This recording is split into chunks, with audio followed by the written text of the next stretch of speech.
नमस्कार, मी नीताच किचनमध्ये तुमचं स्वागत आहे.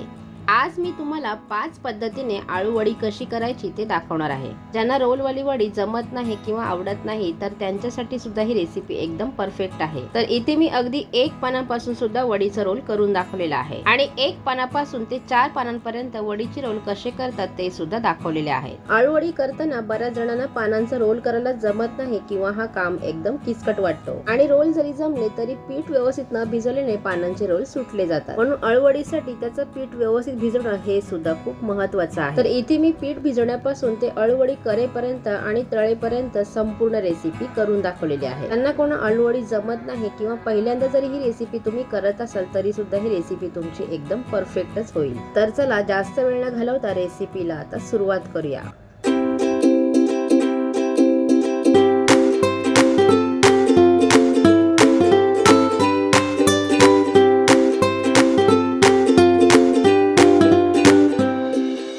तर ही आळूवडी करण्यासाठी इथे मी काळ्या देठाची 15 ते 16 पानं घेतलेली आहेत. शक्यतो वडी करण्यासाठी अशी काळ्या देठाचीच पानं घ्यायची. काळ्या देठाची पानं जास्त खाजवत नाही आणि हिरव्या देठाची पानं जास्त खाजरी असतात.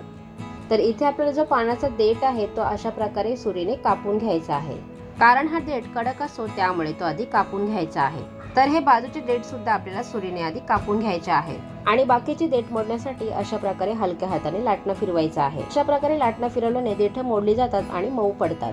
आता बाकीच्या पानांची देठ सुद्धा आपल्याला अशीच मोडून घ्यायची आहे. सर्वात आधी इथे आपल्याला चिंच आणि गुळाचं पाणी करायचं आहे. तर इथे मी मुठभर चिंच घेतलेली आहे आणि तेवढ्याच प्रमाणामध्ये मी गुळ घेतलेला आहे. आता हे चिंच आणि गुळ तासभर पाण्यामध्ये भिजत ठेवायचं आहे. तर आता आलूवडी करण्यासाठी इथे मी आता पीठ भिजवणार आहे. तर इथे मी एक मोठा बाउल भरून बेसन घेतलेला आहे आणि वजनाप्रमाणे हे बेसन 700 ग्राम आहे. तर इथे मी हे बेसन आधी चाळून घेतलेलं आहे आणि त्याच्यानंतर मी याच्यामध्ये मसाला ऍड करत आहे. इथे मसाल्यामध्ये मी 1.5 चमचा हळद आणि 1.5 चमचा गरम मसाला टाकलेला आहे आणि 2 चमचे लाल तिखट आणि 2 चमचे काश्मीरी मिरची पावडर टाकलेली आहे आणि 1 छोटा चमचा भरून हिंग टाकलेला आहे.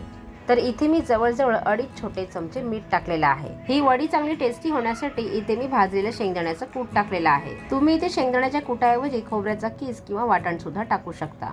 तर आता मी या पिठामध्ये अर्धी वाटी म्हणजे 6 मोठे चमचे तीळ टाकलेले आहे आणि 3 मोठे चमचे भरून आलं लसूण आणि मिरचीची पेस्ट टाकलेली आहे. तर ही वडी चांगली क्रिस्पी होण्यासाठी आणि फुलण्यासाठी इथे मी चिमूटभर खायचा सोडा टाकलेला आहे. तर इथे माझ्याकडे वेळ थोडा कमी होता म्हणून मी हे चिंच गुळ 5 मिनिटं गॅसवर शिजवून घेतलेला आहे आणि थोडा कोमट झाल्यानंतर या पिठामध्ये टाकून घेतलेला आहे. तर हे चिंच गुळाचं पाणी टाकून झाल्यानंतर इथे मी अर्धा चमचा धणा पावडर आणि जिरा पावडर टाकलेली आहे. तर आता हे सर्व मिश्रण पाणी न घालता हाताने व्यवस्थित मिक्स करून घ्यायचं आहे आणि हे मिश्रण व्यवस्थित मिक्स केल्यानंतर याच्यामध्ये पाणी घालायचं आहे. तर लक्षात ठेवा हे पिठाचं मिश्रण थोडं घट्ट ठेवायचं आहे त्यामुळे याच्यामध्ये एकाच वेळी पाणी ऍड करायचं नाही. थोडं पाणी ऍड करत हे मिश्रण मिक्स करून घ्यायचं आहे. तर बघा हे पिठाचं मिश्रण अशा प्रकारे घट्ट सरस भिजून घ्यायचं आहे. तर ही वडी चांगली क्रिस्पी आणि कुरकुरीत होण्यासाठी इथे आपल्याला 4 ते 5 चमचे तांदळाचं पीठ टाकायचं आहे. हे तांदळाचं पीठ टाकायला मी विसरून गेली म्हणून मी मागाहून हे पीठ याच्यामध्ये ऍड केलेलं आहे. पण तुम्ही हे पीठ डायरेक्ट बेसन मध्ये सुद्धा मिक्स करू शकता.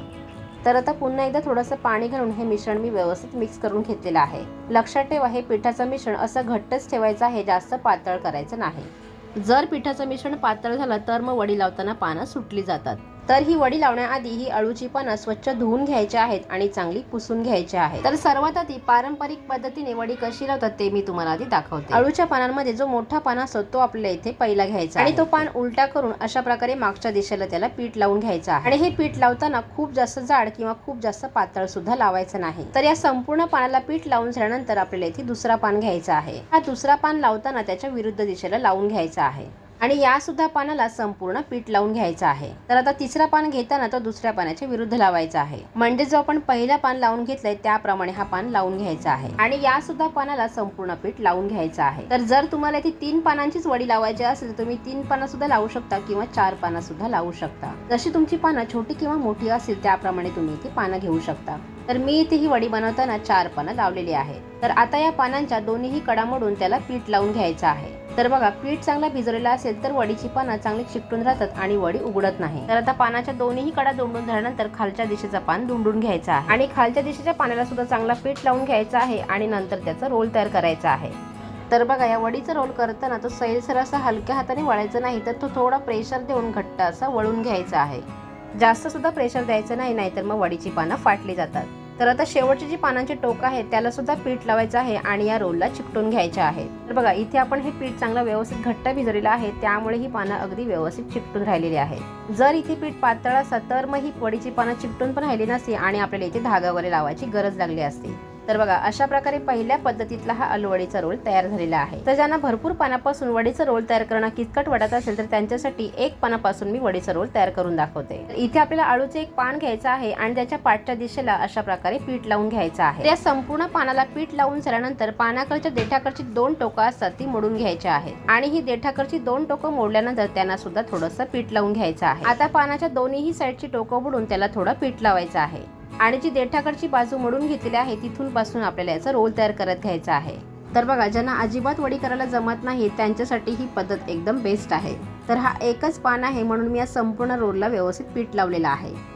तर आता मी तुम्हाला तिसऱ्या पद्धतीने आणखी सोपा रोल करून दाखवते. इथे मी अळूचं पान घेतलेलं आहे आणि या संपूर्ण पानाला मी व्यवस्थित पीठ लावून घेतलेलं आहे. तर या संपूर्ण पानाला पीठ लावून झाल्यानंतर त्याच्या एका दिशेला दुमडून घ्यायचं आहे आणि या दुमडलेल्या बाजूला सुद्धा व्यवस्थित पीठ लावून घ्यायचं आहे. आता जी देठाकडची बाजू आहे तिथपासून ते शेवटच्या टोकापर्यंत याचा रोल तयार करायचा आहे.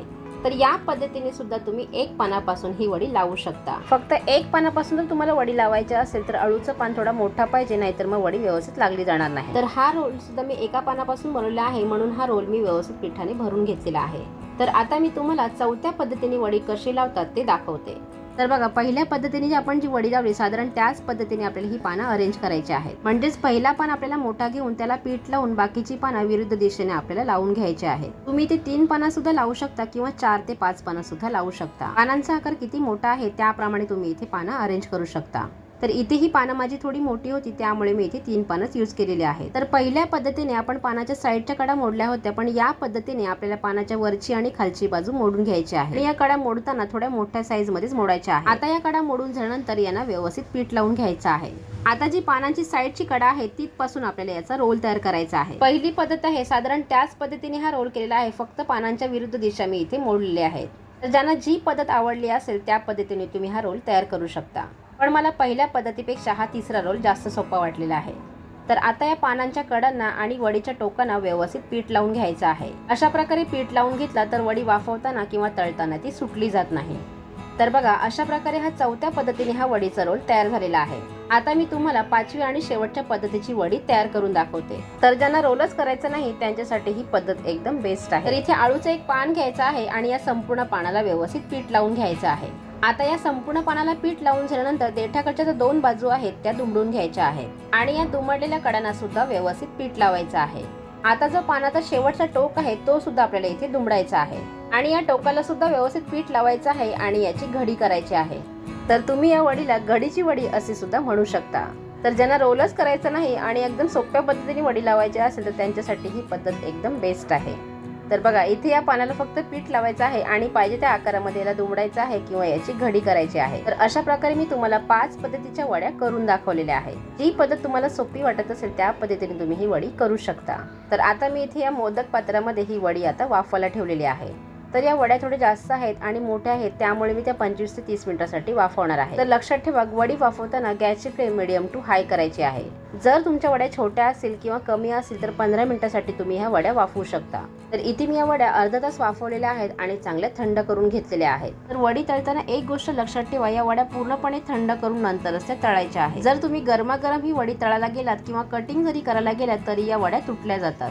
मी शक्यतो वडी वाफवल्यानंतर ती पूर्णपणे थंड करते आणि 1 ते 2 तासासाठी फ्रीजमध्ये ठेवते आणि त्याच्यानंतरच मी ही वडी तळायला घेते. त्यामुळे वडी चांगली सेट होते आणि पातळही चिरता येते. तर आता ही वडी तुम्हाला किती पातळ किंवा किती जाड पाहिजे त्याप्रमाणे याची कटिंग करायची आहे.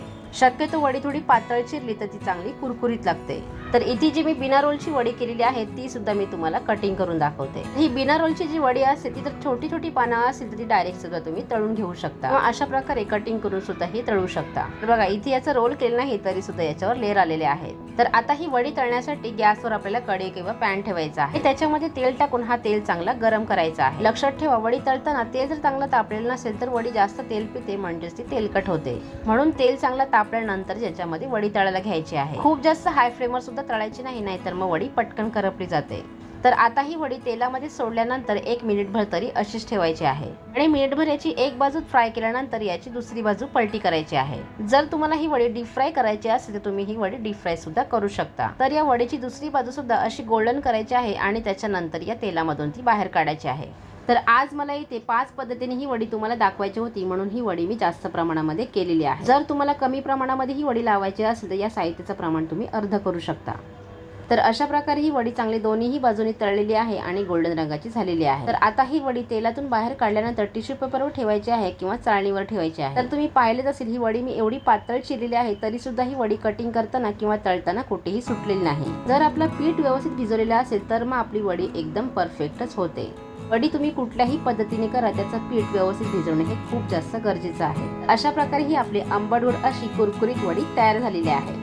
तर तुम्हीही तुमच्या किचनमध्ये अशी आलूवडीची रेसिपी नक्की ट्राय करा आणि कशी झाली ते कमेंट करून मला नक्की सांगा. आजची ही माझी आलूवडीची रेसिपी तुम्हाला आवडली असेल तर व्हिडिओ नक्की लाईक करा, शेअर करा आणि आपल्या चॅनलला सबस्क्राईब करा. तर पुन्हा भेटूया अशाच एका नवीन रेसिपी सोबत. तोपर्यंत बाय बाय.